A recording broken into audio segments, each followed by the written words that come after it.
बॉलीवुड की एक ऐसी हरफनमौला एक्ट्रेस जिन्होंने 90 के दशक में बॉलीवुड में सफलता के झंडे गाड़ दिए और जिन्हें हिंदी सिनेमा जगत के इतिहास की सबसे सफल अभिनेत्री माना गया।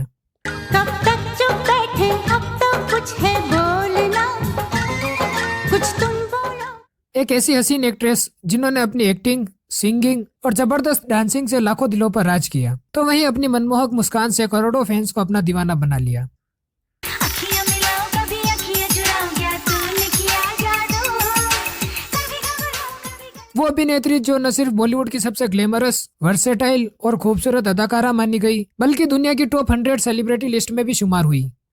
लेकिन क्या आप जानते हैं कि फिल्मों में आने से पहले उनकी शादी बॉलीवुड के एक जाने माने सिंगर से तय हुई थी और उस सिंगर ने उन्हें देखने के बाद शादी से इनकार कर दिया था। और क्या आपको पता है कि माधुरी दीक्षित की 5 फेमस एक्टर्स और एक स्टार क्रिकेटर के साथ अफेयर और रिलेशनशिप की चर्चा मीडिया रिपोर्ट्स और अखबारों की सुर्खियां बनी रही और इन पर कई शादीशुदा एक्टर्स का घर तोड़ने का आरोप भी लगा। और क्या आप यकीन करेंगे कि अपने टॉप पर चल रहे करियर को इन्होंने अचानक अलविदा कह दिया और एक एनआरआई डॉक्टर के साथ शादी करके अमेरिका चली गई। इश्क मोहब्बत क्या है बदले, तूने कहा है जाना कभी अनजाना है। तो क्यों इतनी विवादित रही बॉलीवुड की सबसे सफल अभिनेत्री और धक धक गर्ल की पर्सनल लाइफ और क्यों इन्हें अपना सच्चा प्यार नहीं मिल सका, चलिए जानते हैं। लेकिन वीडियो में आगे बढ़ने से पहले आपसे एक छोटी सी रिक्वेस्ट, प्लीज वीडियो को लाइक और चैनल को सब्सक्राइब जरूर करें। आज हम जिस अभिनेत्री की बात कर रहे हैं वो है 80 और 90 के दशक की सबसे हसीन अदाकारा और उस दौर के हर जवां दिल की धड़कन माधुरी दीक्षित। 15 मई 1967 को मुंबई के एक मराठी ब्राह्मण परिवार में जन्मी माधुरी दीक्षित ने बचपन से ही कथक नृत्य का प्रशिक्षण लेना शुरू कर दिया था। इन्होंने अपने एक्टिंग करियर की शुरुआत साल 1984 में आई फिल्म अबोध से की थी। हालांकि इन्हें पहचान साल 1988 में आई फिल्म तेजाब से मिली थी। तेरा करो दिन दिन दिन के इंतजार, आजा पिया आए बहार। इसके बाद माधुरी ने कभी पीछे मुड़कर नहीं देखा और एक के बाद एक ही हिट फिल्मों की जड़ी लगा दी। माधुरी दीक्षित के माता पिता नहीं चाहते थे कि उनकी बेटी फिल्मों में काम करे। यही कारण है कि उनके परिवार वाले उनकी शादी कम उम्र में ही करा देना चाहते थे। परिवार वालों ने किसी जानने वाले के जरिए मशहूर बॉलीवुड सिंगर सुरेश वाडकर से माधुरी का रिश्ता तय कर दिया। लेकिन दावे के मुताबिक माधुरी को देखने के बाद सुरेश वाडकर ने इस रिश्ते को ठुकरा दिया था। इसके पीछे सुरेश ने यह वजह बताई कि माधुरी बहुत ही दुबली पतली थी और वो उन्हें बिल्कुल पसंद नहीं थी। सोचिए, वक्त बदला और वही दुबली पतली लड़की करोड़ों दिलों की धड़कन बन गई। वैसे तो लाखों लोगों का दिल माधुरी के लिए धड़कता है, लेकिन माधुरी का दिल सिर्फ डॉक्टर राम नेने के लिए धड़कता है। हालांकि एक ऐसा समय भी था जब माधुरी का दिल किसी और के लिए धड़कता था। तो आइए जानते हैं राम नेने से पहले माधुरी की जिंदगी में कौन से शख्स आए और क्यों इतनी खूबसूरत, टैलेंटेड और बॉलीवुड की सबसे सफल अभिनेत्री होने के बावजूद इन्हें अपना सच्चा हमसफर पाने के लिए 6 बार धोखा खाना पड़ा। इन आँखों पर ख्वाबों की इनायत। इस लिस्ट में पहला नाम है बॉलीवुड के मिस्टर इंडिया और झकास एक्टर अनिल कपूर का। ये क्या हो गया? तुम पर हाथ उठाने की सजा दी है।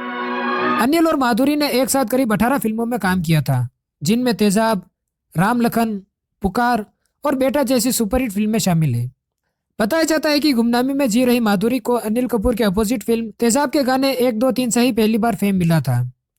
तेरा करो दिन दिन दिन के इंतजार, आजा पिया आए बहार। तेजाब में माधुरी दीक्षित को लोगों ने खूब पसंद किया था। ऑन स्क्रीन कपल का किरदार निभाते निभाते दोनों के ऑफ स्क्रीन रिश्ते की खबर भी सामने आने लगी थी।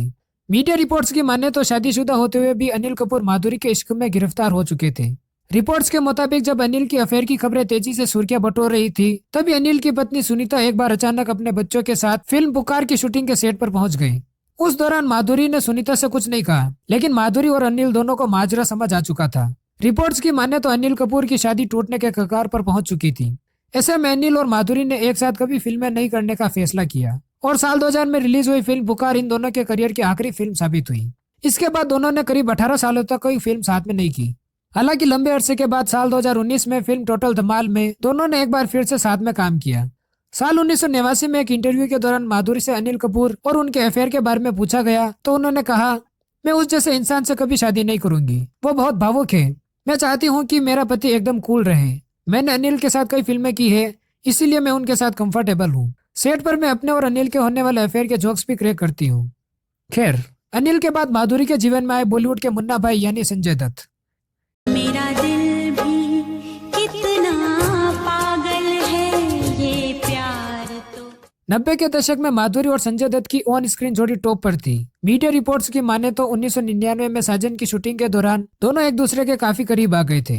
संजय दत्त पहले से शादीशुदा थे, लेकिन दिलफेक संजय दत्त ने माधुरी के प्यार में पड़कर अपनी पत्नी रीचा को धोखा देना शुरू कर दिया। माधुरी को भी इस बात से कोई फर्क नहीं पड़ रहा था कि वो किसी की शादीशुदा जिंदगी में दूसरी औरत बनकर दखल दे रही है। लेकिन कहा जाता है कि इश्क छुपाए नहीं छुपता, तो इस रिश्ते की चर्चा भी धीरे धीरे फिल्म इंडस्ट्री में आम होने लग गई थी और फिल्मी मैगजीन की गॉसिप बनने लग गई थी। कहा जाता है कि संजय और उनकी पत्नी रीचा के तलाक की वजह माधुरी ही रही।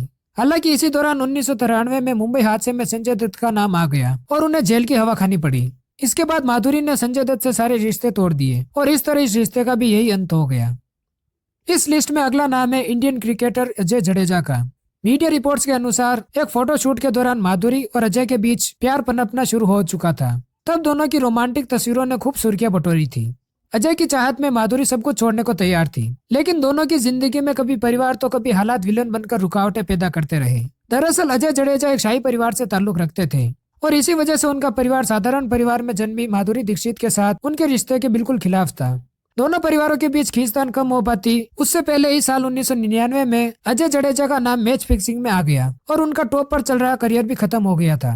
अजय जडेजा की साख गिरी तो माधुरी दीक्षित का परिवार भी इस रिश्ते के खिलाफ हो गया, जिसके बाद माधुरी ने अजय जडेजा से दूरी बना ली। खाली हाथ में क्या आता, इसलिए देर से आया हूँ। इस लिस्ट में अगला नाम है बॉलीवुड के जग्गू दादा उर्फ जैकी श्रॉफ का। ये बात कम ही लोगों को पता होगी कि जैकी माधुरी दीक्षित को काफी पसंद करते थे। खबरों की माने तो दोनों लंबे समय तक गुपचुप रिलेशनशिप में भी रहे और कई बार साथ स्पोर्ट किए जाते रहे। माधुरी और डॉक्टर नेने की शादी के बाद जैकी का एक बयान काफी सुर्खियों में रहा, जब जैकी ने इंटरव्यू में कहा कि माधुरी की शादी से उनका दिल टूट गया है। हालांकि बाद में माधुरी और जैकी ने इन खबरों को अफवाह बताया था और मीडिया में इसकी कोई भी ऑफिशियल अनाउंसमेंट भी नहीं हुई थी।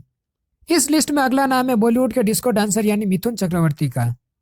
प्यार कभी कम नहीं करे ना। मीडिया रिपोर्ट्स की माने तो काफी पहले मिथुन और माधुरी ने एक दूसरे को डेट किया था। शादीशुदा मिथुन चक्रवर्ती माधुरी की खूबसूरती पर फिदा हो गए थे। दोनों ने कई फिल्मों में साथ में काम किया और उनकी ऑन स्क्रीन जोड़ी के लाखों लोग दीवाने हो गए थे। धीरे धीरे दोनों के अफेयर की चर्चा सुर्खियां बनने लग गई, लेकिन अफसोस कि ये रिश्ता भी ज्यादा लंबा नहीं चल सका और कुछ कड़वे अनुभवों की भेंट चढ़ गया। हालांकि बाद में माधुरी की पूर्व मैनेजर ने इस रिश्ते की खबरों को अफवाह करार दिया था। माधुरी की आशिकों की लिस्ट में अगला नाम है गोविंद अरुण आहूजा यानी गोविंदा का। मेरे प्यार का रस जरा चखना, ओए मखना, ओए मखना, ऐसे तो चुरा। वैसे तो गोविंदा ने करियर की शुरुआत में ही गुपचुप तरीके से सुनीता आहूजा के साथ शादी रचा ली थी, लेकिन माधुरी के साथ फिल्मों में काम करने के दौरान गोविंदा माधुरी को अपना दिल दे बैठे थे और दोनों एक दूसरे के करीब आ गए थे। यहाँ तक कि गोविंदा ने माधुरी को शादी के लिए प्रपोज भी किया था, जिसका खुलासा खुद गोविंदा ने टीवी शो डांस दीवाने के सेट पर किया था। हालांकि बाद में मजाक में गोविंदा ने बताया था कि उनके प्रपोजल को नहीं करते करते माधुरी ने नेने से शादी कर ली थी। खैर, इस लिस्ट में आखिरी नाम है एनआरआई डॉक्टर श्री राम नेने का। दरअसल साल 1999 में माधुरी अपने रिश्तेदार से मिलने अमेरिका गई। वहाँ एक पार्टी के दौरान उनकी मुलाकात डॉक्टर श्री राम नेने से हो गई। कुछ महीनों की डेटिंग में ही दोनों एक दूसरे को पसंद करने लग गए थे और बाद में एक दूसरे को हमसफर बनाने का फैसला भी कर लिया। अमेरिका से वापस लौटकर माधुरी ने अपने सारे प्रोजेक्ट खत्म किए और फिर पूरी फिल्म इंडस्ट्री को हैरान करते हुए अचानक शादी रचा ली। शादी के बाद माधुरी बॉलीवुड छोड़कर अमेरिका चली गई और अपनी फैमिली लाइफ में बिजी हो गई। हालांकि अपने बच्चों के बड़े होने के बाद माधुरी एक बार फिर भारत वापस लौट आई और अपने फिल्मी करियर का सेकंड इनिंग शुरू किया। इनकी कमबैक फिल्म रही आजा नचले, जो बॉक्स ऑफिस पर हिट साबित रही। इसके बाद भी माधुरी दीक्षित कुछ बड़ी फिल्मों में नजर आई और एक बार फिर से अपने जलवे बिखेरे। हालांकि अब माधुरी दीक्षित फिल्मों में कम और टीवी शो में ज्यादा नजर आती है। माधुरी अब अपनी फैमिली के साथ अपने मुंबई स्थित फ्लैट में ही रहती है। इन्होंने कई डांस शो में जज की भूमिका भी निभाई है और वो अपनी खुद की डांस एकेडमी भी चलाती है। माधुरी दीक्षित अब 55 साल की हो चुकी है और काम में बिजी होने के बावजूद वो सोशल मीडिया के जरिए एक्टिव रहती है और बिंदास बेबाक अंदाज में अपनी जिंदगी और कामयाबी को एंजॉय करती है। माधुरी के फैंस को आज भी इनकी फिल्मों का बेसब्री से इंतजार रहता है। तो दोस्तों, ये थी माधुरी दीक्षित की पूरी कहानी। आपको उनकी कौन सी फिल्म और उनका कौन सा किरदार सबसे ज्यादा पसंद है, हमें कमेंट करके जरूर बताएं। और अगर आपको वीडियो में दी गई जानकारी पसंद आई हो तो प्लीज वीडियो को लाइक और चैनल को सब्सक्राइब जरूर करें।